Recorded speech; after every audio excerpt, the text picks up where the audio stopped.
Bonjour à tous, merci de nous suivre pour ce flash d'information. Nous, ce flash avec les activités du vice-président, Timokom Eliette-Koné, qui a reçu hier au palais présidentiel les ambassadeurs du Canada et des Pays-Bas. À l'issue de ces rencontres, les deux diplomates ont indiqué avoir échangé avec leur hôte sur le renforcement de la coopération entre la Côte d'Ivoire et leurs pays respectifs.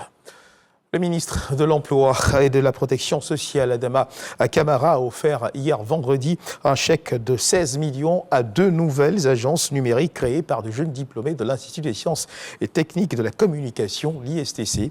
Ce chèque est un appui pour accompagner ces jeunes entreprises spécialisées en création numérique et en intelligence artificielle. Ces startups de l'ISTC ont également reçu des documents constitutifs de création d'entreprises. Patricia Omouetia. 2 sociétés numériques créées par des jeunes étudiants entrepreneurs de l'ISTC qui s'investissent dans les domaines de la réalisation, de support, de communication et à la conception de solutions informatiques.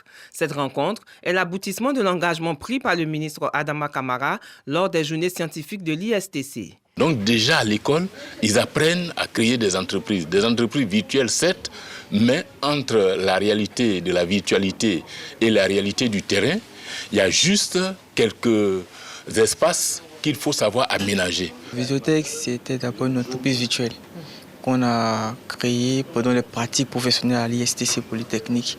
On était chargé de créer un système de vidéosurveillance intelligente. Dans un esprit de solidarité gouvernementale, le ministre de la Communication et de l'Économie numérique a salué cet engagement du ministre de l'Emploi et de la Protection sociale qui vient témoigner dans cet élan la volonté du président de la République à accompagner la jeunesse dans l'entrepreneuriat.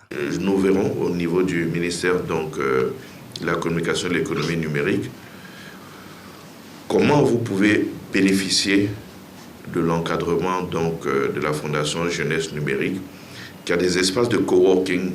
Je vous exhorte à travailler. La valeur la plus importante que vous devez privilégier, c'est le travail. Vous devez aimer le travail. Vous devez aimer ce que vous faites. Les 40 étudiants diplômés de l'ISTC, regroupés au sein des 2 nouvelles sociétés que sont Visiotech et Zaouli, ont été exhortés à œuvrer pour un intérêt commun. Le ministre Adama Camara a également pris l'engagement de payer la cotisation à la couverture maladie universelle CEMU des membres de ces 2 sociétés sur un délai de 12 mois et les a exhortés à souscrire au régime social des travailleurs indépendants afin de bénéficier d'une pension de retraite à l'instar des autres travailleurs du secteur privé. Le ministère de la Construction, du Logement et de l'Urbanisme et la Banque de l'Habitat de Côte d'Ivoire ont signé une convention de partenariat stratégique et institutionnel. L'objectif est bien sûr de régler la lancinante question du financement de l'immobilier afin de résorber le déficit de 600 000 logements. Nous y reviendrons dans nos prochaines éditions.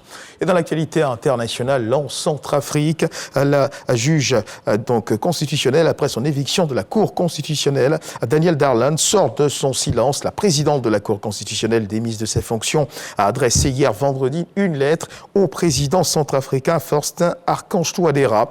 Daniel Darlan explique que les décrets qui ont mis fin à ses fonctions de présidente du Conseil constitutionnel et à celle du juge Trinité Bango Sangafio n'ont malheureusement pas de base légale.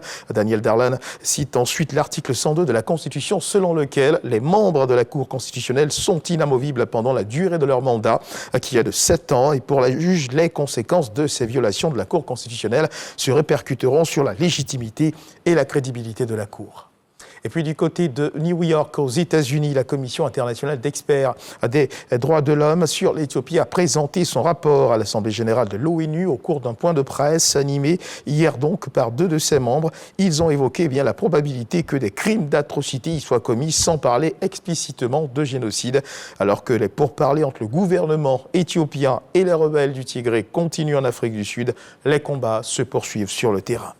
Et puis ce qu'il faut également savoir, c'est que la mission politique des Nations Unies en Libye, la MANUL, a été renouvelée hier vendredi. Après, cela faisait plus d'1 an qu'en raison de divisions au sein du Conseil de sécurité. Ce mandat était reconduit de manière exceptionnelle et pour de courtes périodes.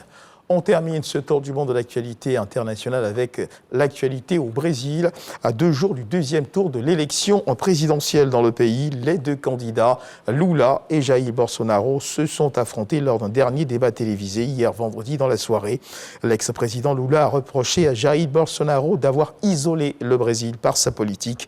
Selon lui, le Brésil, sous Jair Bolsonaro, aujourd'hui est plus isolé que Cuba. Et à Jair Bolsonaro de répliquer en accusant Lula d'entretenir des liens étroits avec les narcotrafiquants. Voilà qui marque la fin de ce flash d'information. Merci de nous avoir suivis. Je vous retrouve à 13h pour le journal.